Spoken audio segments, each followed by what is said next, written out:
Yeah, just a real quick video then, and this is on the moving averages that I use and what they are and why I use them. So just very briefly then, so we're looking at Bitcoin here, we're looking at it on the 10-day, the daily I mean, and the ones I have basically, I've got a 200 EMA, which is the exponential moving average, this big white one. I've got the 7-day simple, the 21-day simple. I have the 50 EMA, which is the green one, thick green one. I've got the 200 simple. I've got the 10-day close and the 10-day simple, and a 50-day close. And I also use this other indicator here, the Ichimoku cloud. I can use it. I'll do another video for that. So why do I use these ones then? So these are the most important that I find on each time frame, and the reason I have a combination of simple and exponential, the most important ones to me are the 10 simple, which is the big blue one, and the green 50 exponential moving average, and the 200 exponential moving average.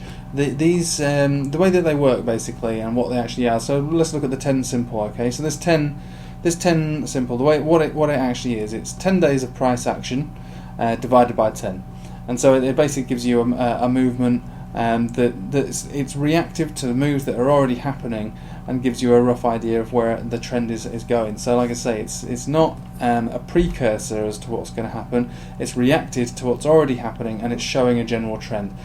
You don't really, like I say, in many ways you don't really need it, because look, if you can see this, we know that price action's going up, and by the time it started to go up, to go back down again, the 10 simple is already going back down, but the exponentials are slightly different. Okay, so a slight variation on that. So we'll use this purple one here and this green one. So the green one's the exponential, and the purple one is the simple.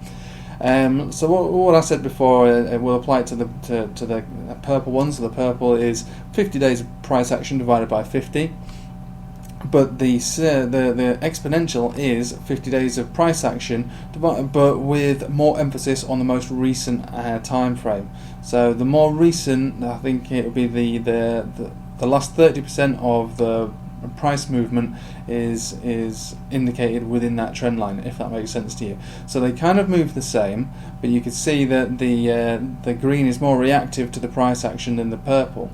We see this purple has been moving up here very slowly, and back down very slowly, whereas the green kind of isn't as strong as the purple, saying that it's not as bullish as you think, and it's actually moving slightly down all this way, even though we had peaks and troughs.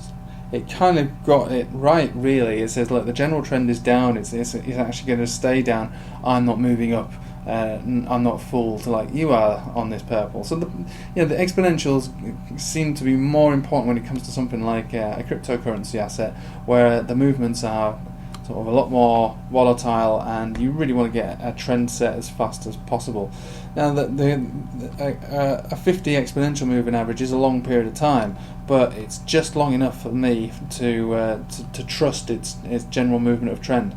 And generally, when you have the smaller time frames, the lower time frames, such as we've got a 7-day close here, you want to see, for bullish moves, you want to see the lower time frames, such as a 7, above the 21, which would be above the 50, which would be above the 200, and so on and so on. And so when we're looking at this on the daily, what we see is a mixture of all kinds. Okay, so we've got 200, 7-day, 10-day, centre of the Bollinger Band, 50, 50.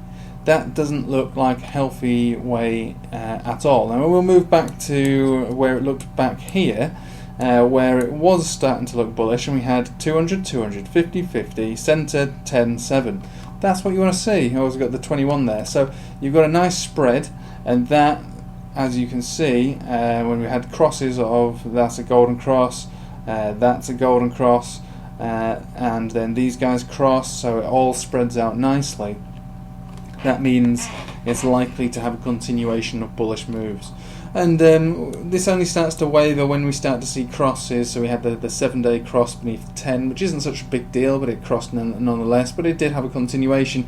But then we started to have not such a breakdown, but we started to see things start to change a little bit at that level. But it did have a continuation, and then we had our big spread again here. So we had a 7, 10, 21, 50, 50, 200, 200, and we had a continuation all the way up to here. Now when this broke down, we started to have getting crosses here, so that like I say, no big deal. We had a cross back here and stuff, but then we started to get really complicated when we had these crosses here. We had 7 cross the 21 and the 10 cross the 21, then we had the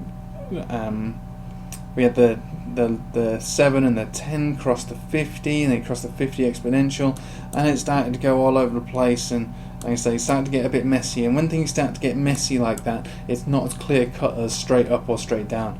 Now obviously what you'd want to see for a continuation of a bearish move would be the opposite effect. You'd want to see the 50s and the 10s, and you'd want to see it in different ways. You want to see the 7, the 10, the 21, the 50, 50, and you'd have these two reverse. You'd have the exponential underneath the simple, and so on and so on. So we don't have that. We don't have that at all. But if we did start to have that, then we would expect a continuation all the way down to something that looked like this, but in reverse. So this is how sort of moving averages are used, and how I use them, and how to sort of gauge, if something's super bullish or if something's a bit messy, or if we're going to have continuation of a move, or if we're going to fall apart. Now we're looking at it on the daily chart here. Now we also have these on the 5-minute chart, so we have them on the minute tickers. You have them all over the place, and you can use them similar to how you'd use them on the daily. So what do we see here? So we've had a big move down today, a huge move down. In fact, it's breaking down. Basically, it looks like it's breaking down. And if you watch my channel, I do expect the whole thing to break down. So what do we see here? So we almost see what we've been waiting for. We start to see a complete reverse of the moving averages. So we've got the simple, the exponential, the 50, the 50. We've got the 10 there, which is actually here now. So we've got the 10, we've got the 7, the 10, the 21, the 50, the 50, the 200, the 200. So this would suggest a continuation of this short-term bearish move, which doesn't surprise me at all. But remember, this is only on a 5-minute time frame, so these things change relatively fast on a 5-minute time frame, obviously. But for the moment, it does suggest, in the way that it's laid out now, which is almost perfectly set up for a bearish continuation, that we're going to get bearish continuation. And it's this sort of thing that's useful when you're doing margin trading, trading 5-minute tickers.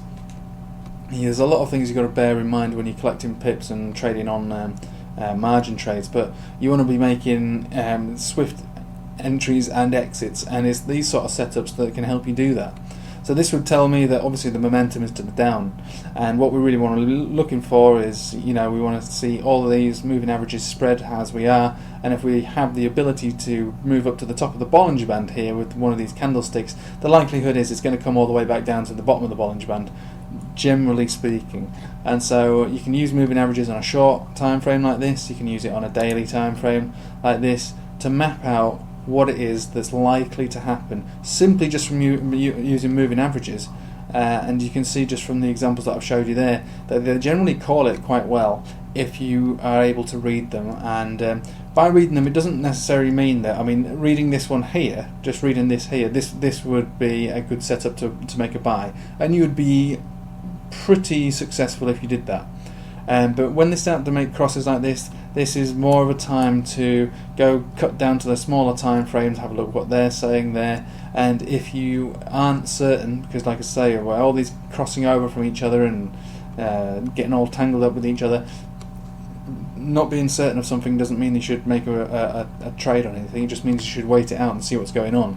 But when they start to get messy and it's all not very clear, then just hold off. Don't go trading just from using these moving averages. But moving averages are one of the most important tools in making any kind of trade, whether it's short term or long term. There's a lot of other indicators to look at, but this is one of the most important, because it tells you the direction of a trend. It tells you how likely that trend is to continue, how bullish or bearish or indecisive the trend is. So I thought I'd make that video for you. I'll make a few more like this, just to help you guys understand trading a bit more, and give you the ability to sort of spot the same things that I spot. So this is just a very basic overview of moving averages and the ones that I use and how I use them. Anyway, if you're interested in margin trading, I've got some affiliate links at the bottom, same with Binance, Coinbase. So if you want to sign up to any of those accounts, go for it. Use my links, and it'll help me on this channel quite a lot. But otherwise, I hope you have a nice day and take it easy.